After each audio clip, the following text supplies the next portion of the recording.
This is essentially the best base in Once Human, period. Whether you're playing as a group or especially a solo player, this base is absolutely impenetrable and can give you a maximum Starchrom with no worries of anyone ever destroying your base, because it is literally impenetrable and can only take 0 damage. And you're able to set this up so that way you can purify your cores using the Stardust Resonant Filter and never ever lose. Not only that, you can do this at any point and enemies will never destroy your base, period, especially if you build it like I'm going to show you. This is an updated base build video, so if you use my other base build, this is very similar, and I'm going to show you all the changes that you need to make to get it up to this spec, so that way you can never lose your base or anything inside of it. It is almost impenetrable. So firstly, I'm going to start off really quickly by showing you how kind of the base is built out, so that way you can get an idea of how to lay it down. So ideally, I started right in the middle of my plot. As you can see here, I got as close to the middle as I possibly could,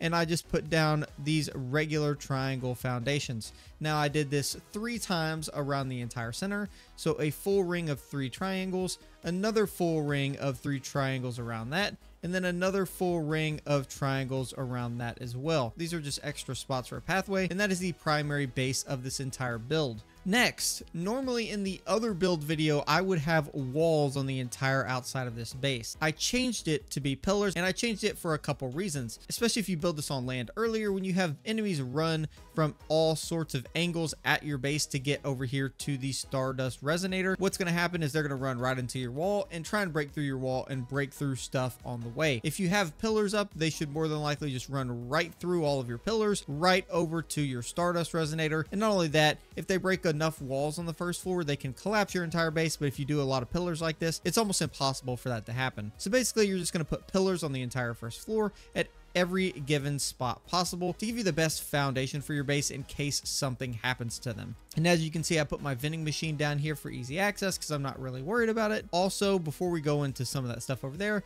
I just put the stairs going straight up. So I did a spiral staircase, and as you can see, I built in the triangles around it, and this is much easier to do once you're using the pillars. Now also, you're going to put pillars around this inner ring. And then on the second floor, I have all of my good workshops and stuff like that, right? I have all my workbenches. I have all of my securement silos with all of my deviants and all my radios, lights, and things like that to keep them up and running, as well as my power. Power is great with this base because you can just run it around a ring on each floor. I have my regular furnaces, my synthesis bench, all of my cooking equipment, and my chests up here as well. You may want to look at putting your chest on the 3rd floor, just in case something does happen to your 2nd floor. You can always have your chest on the 3rd floor. That way you're guaranteeing they're never going to be broken. Next, you come up the stairs, and then we have another floor where I just built some extra chests to keep stuff and store stuff for later. And also I have my generators here. Now next, when we come up to the roof, we have the roof set up here. So basically it's a pretty simple setup. I don't have the water pumps yet, but once you have the water pumps, you can essentially run the water pumps instead of running a bunch of rain collectors if you really want to. But these are just collecting obviously dirty water from the rain, and then they go right into your water tanks. Now from your water tanks, each is going into its own compact filter, or if you have an osmosis purifying filter, that's perfectly fine as well. Now you can see down here we have our own little crop growing area. We're running our water straight down from here. Again, if you have water pumps, you can push your water pumps right over to the irrigation facility. That's the best way. So you can put those just right over here and pump your water straight in. As you can see, these come in one at a time for now, which works perfectly fine.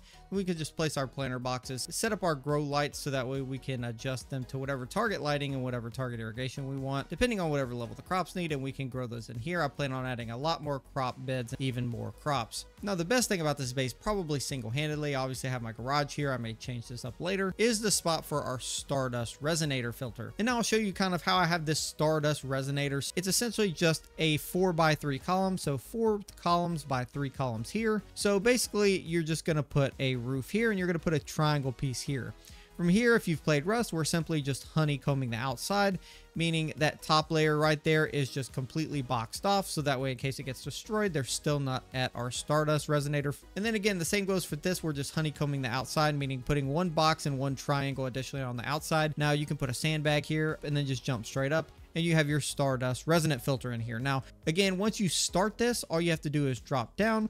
The great thing about this is even if enemies walk up here, they can't actually get up there. Like if they're a flying enemy, they can't actually fit in that gap. From what I've noticed, there's just not, the game just doesn't really allow them to do that. And then walking enemies, again, they can't get up there. They're not programmed to just jump up there, which means they're going to have to either break the floor or break something else in order to get to it, which gives us another great defensive buffer. Now, again, if you put a ton of sandbags right here in order to actually get across the bridge, you can put out a bunch of sandbags, like 3 or 4 rows of sandbags, and then gravitational traps here, since they, again, have to run past it. Again, if you're in the water, you don't ever have to worry about that, but if you're on some other point of land, as long as you force them to have to run across the bridge because this part is deep enough in water, you can cycle them to make them all have to take this singular path. Now, keep in mind, this base is made out of all of the concrete structures, so it's made out of the marble foundation and the marble tri-foundation.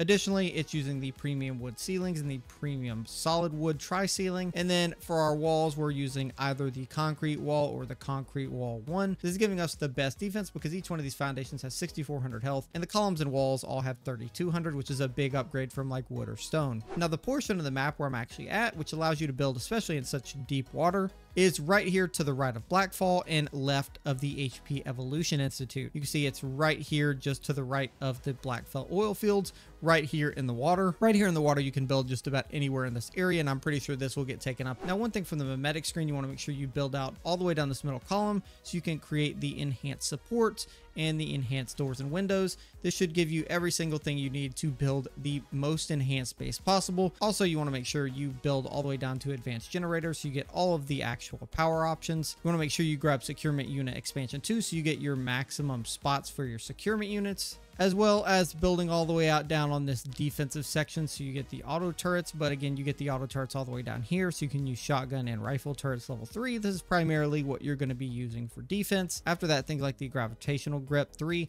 are things that are nice to have to slow down enemies. But again, if you're built on the water, you don't necessarily need that stuff. Now, one of the nice specializations to have are bed, a place to call home. If you sleep more than 10 seconds, you cure all diseases and reduce stamina depletion for the next 10 minutes. Also, you want to make sure you have the Stardust water pumps. That way you can build this to actually start getting stardust from your water pumps. You also want the biomass generator sustained output, so we get additional fuel duration, and you also get an additional 5 watts of power. Rifle turret, 2 birds, 1 stone is always great, meaning you can do a lot more damage overall with your rifle turrets, which is primarily what we're using for defense. Keep in mind, there's a lot of things you can take in place of a lot of these, but sometimes you only get these to pick from. And then also we went with reinforced structures because we really had no choice. When your territory exits combat, the durability of all reinforced structures automatically recovers to 80%, so you really never have to repair everything, even if something does happen. Now, additionally, one thing, once you get this base set up, you also want to come in here and go to House Blueprint and make sure you click to add a blueprint and click Save All.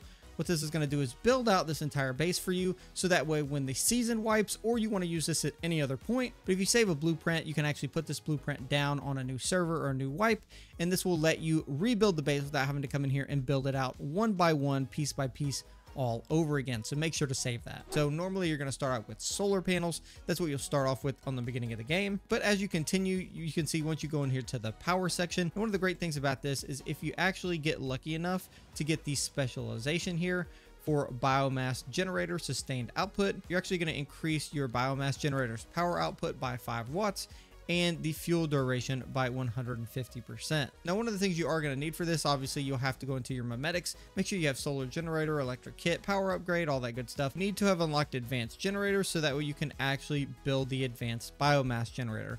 Now, this specifically is really good because it's super easy to maintain, and again, it gives you a ton of wattage to work with. You can see each one currently gives me 30 watts, so between just these 5, and I can actually put 6 down, I have a total of 180. All you have to do is hit F2 manage the generator, and you can use logs since we get an insane amount that we never use later in the game. You can simply just put 100 in, and as you can see, my time's going to go from 103 hours all the way up to 138 hours, and we use basically nothing. To fill up the rest of that generator, we use 70 logs. Big deal. You can come up in here and fill each generator very easily. You can wait until it gets pretty low if you want, and then come in here with 1 stack of logs and just fill them all up, and these will last like 5 to 6 days off of 1 refill of wood, which is insane. So you have enough energy for your entire base without having to do solar panels and all that stuff. Plus you can put it inside your base. So once you put 6 there, you will have pretty close to max power output for now. One thing you do want to pay attention to is if you do get that specialization point, you want to make sure that you're actually using the specialization. If you put these biomass generators down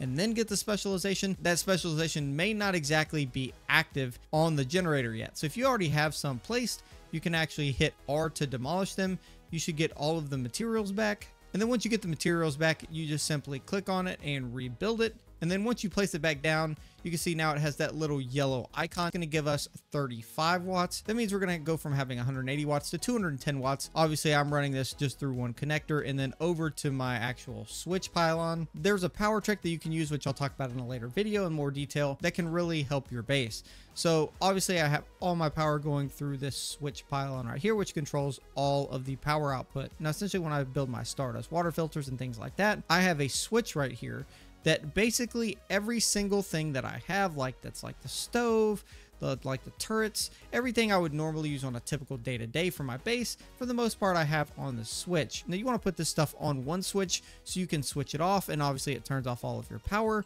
so that way you can use power for other things in case you want to say run something overnight like your Stardust water filters to get acid. You can do that. So put everything like that, like turrets and stuff like that, that usually you use on a day-to-day basis, but if you don't have to use it while you're offline, turn it off and turn off something that's passively getting you things like acid and other stuff on a separate switch. Now, the one thing to keep in mind when you turn the switch off, make sure you have your fridge obviously hooked up to one of your little power things up there, so that way your fridge doesn't turn off because all your food will spoil and then you'll just be sad.